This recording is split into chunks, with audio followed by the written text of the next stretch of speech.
بسم اللہ الرحمن الرحیم صلی اللہ علیہ نبی الامی الکریم۔ نبی پاک صلی اللہ علیہ وسلم کے لاڈلے صحابی اور نبی پاک صلی اللہ علیہ وسلم کے برادر نسبتی حضرت امیر معاویہ رضی اللہ تعالی عنہ، ان کو اللہ کے نبی نے بڑی دعاؤں سے نوازا ہے اور ان کے ایسے ایسے فضائل کتب احادیث میں ملتے ہیں کہ جس مقام تک کئی صحابہ اکرام دوسرے نہ پہنچ سکے۔ حضرت امیر معاویہ رضی اللہ تعالیٰ عنہ نبی پاک صلی اللہ علیہ وسلم کو نبی بنا کر بھیجے جانے سے 5 سال پہلے پیدا ہوئے اور 5ویں پشت پر ان کا سلسلہ نسب جناب نبی کریم صلی اللہ علیہ وسلم سے جا کے ملتا ہے،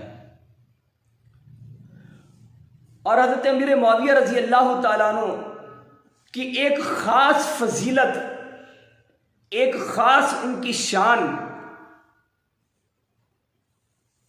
وہ یہ ہے کہ اگرچہ حضرت امیر معاویہ رضی اللہ تعالیٰ عنہ ایمان دیر سے لے کے آئے ہیں، عمرۃ القضاء کے موقع پر ایمان لائے ہیں اور ایمان کا اظہار فتح مکہ کے موقع پر کیا ہے، لیکن ان کی یہ خاص فضیلت ہے کہ اس سے پہلے جتنی بھی مسلمانوں کے ساتھ مشرکین مکہ کی جنگیں ہوئی ہیں، کسی ایک جنگ میں بھی امیر معاویہ رضی اللہ تعالیٰ عنہ مسلمانوں کے مد مقابل نہیں ہے۔ بدر کا مارکہ ہو چکا ہے، احد ہو چکا ہے، بڑے بڑے مارکے مسلمان اور کافر آپس میں جنگیں لڑی ہیں، خندق کا مارکہ ہے، لیکن حضرت امیر معاویہ رضی اللہ تعالیٰ عنہ غزوہ بدر کے موقع پہ تقریباً 20 سال عمر تھی، بچے نہیں تھے، جنگ لڑ سکتے تھے، لیکن حضرت امیر معاویہ رضی اللہ تعالیٰ عنہ کی یہ خاص فضیلت اور شان ہے کہ اگرچہ حالت کفر میں تھے، ابھی ایمان نہیں لائے تھے، اور ان کے والد حضرت ابو سفیان رضی اللہ تعالیٰ عنہ وہ بھی ابھی ایمان نہیں لائے، لیکن کافروں کے سردار ہیں اور ان کے لشکر کی کمان کر رہے ہیں، اس کے باوجود ان کے بیٹے حضرت امیر معاویہ رضی اللہ تعالیٰ عنہ مسلمانوں کے مقابلے میں نہیں ہے۔ یہ ان کی ایک خاص فضیلت ہے جو کہ دوسروں کو نہیں ملی۔ تو امیر معاویہ رضی اللہ تعالیٰ عنہ کے اندر نبی پاک صلی اللہ علیہ وسلم کے ساتھ محبت، لگاؤ، تعلق اللہ جل شانہ نے کوٹ کوٹ کے بھرا تھا۔ سنت کے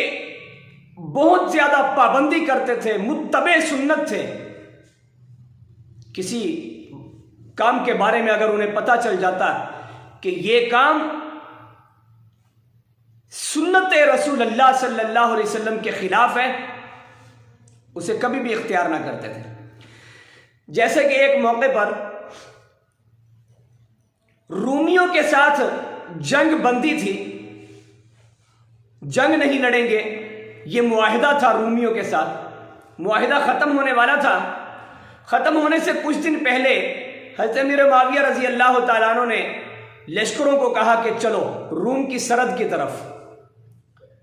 ارادہ یہ تھا کہ ہم روم کی سرحد کے پاس جا کر پڑاؤ ڈالیں گے، جیسے ہی معاہدے کے دن ختم ہوں گے اس کے بعد ہم کسی بھی قسم کی کارروائی رومیوں کے خلاف کر سکتے ہیں، آسانی ہو جائے گی، پہلے سے ہم جا کے وہاں پڑاؤ ڈال لیں گے ان کی سرحد کے قریب، تو کافروں کو تیاری کرنے کا زیادہ موقع نہیں ملے گا۔ چل پڑے، ابھی راستے میں جا رہے تھے اور خود اپنے لشکروں کی کمان کر رہے تھے کہ پیچھے سے ایک صحابی رسول حضرت عمرو بن عبسہ رضی اللہ تعالیٰ عنہ وہ دوڑتے ہوئے آئے، گھوڑا دوڑاتے ہوئے آئے اور آ کے حضرت امیر معاویہ رضی اللہ تعالیٰ عنہ کی خدمت میں عرض کیا، نبی پاک صلی اللہ علیہ وسلم کا فرمان سنایا کہ پاک پیغمبر صلی اللہ علیہ وسلم نے یہ فرمایا ہے، جس کا مفہوم کہ جب تمہارا کسی قوم کے خلاف جنگ بندی کا معاہدہ ہو تو پھر جنگ بندی کا معاہدہ ختم ہونے سے پہلے اپنی فوجوں کو حرکت نہ دو۔ حضرت امیر معاویہ رضی اللہ تعالیٰ عنہ نے جو ہی نبی کریم صلی اللہ علیہ وسلم کا یہ فرمان عالی شان سنا، صرف وہیں پہ اپنے قدموں کو روک نہیں لیا بلکہ اپنے لشکروں کو حکم دیا کہ واپس چلو دمشق کی طرف، اور لشکروں کو لے کر واپس تشریف لے آئے۔ یہ وہ حضرت امیر معاویہ رضی اللہ تعالیٰ عنہ ہے۔ اس قدر نبی پاک صلی اللہ علیہ وسلم کے ساتھ ان کو تعلق اور لگاؤ تھا کہ اللہ کے نبی کا فرمان سننے کے بعد بس پھر ایک قدم بھی آگے نہیں بڑھے اور لشکروں کو لے کر واپس لوٹ آئے۔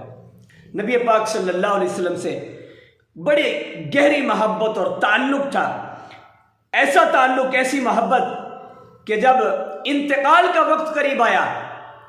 حضرت امیر معاویہ رضی اللہ تعالیٰ عنہ کے وصال کا وقت، اس دنیا کو چھوڑ کے جانے لگے، تو نبی پاک صلی اللہ علیہ وسلم کے کچھ نشانیاں ان کے پاس موجود تھیں۔ ایک ازار بند تھی، ایک قمیض تھی، ایک چادر تھی، اور نبی پاک صلی اللہ علیہ وسلم کے منہ مبارک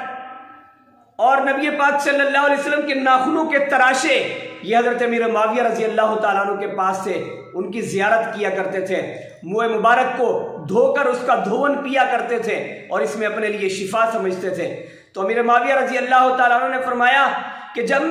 میری روح پرواز کر جائے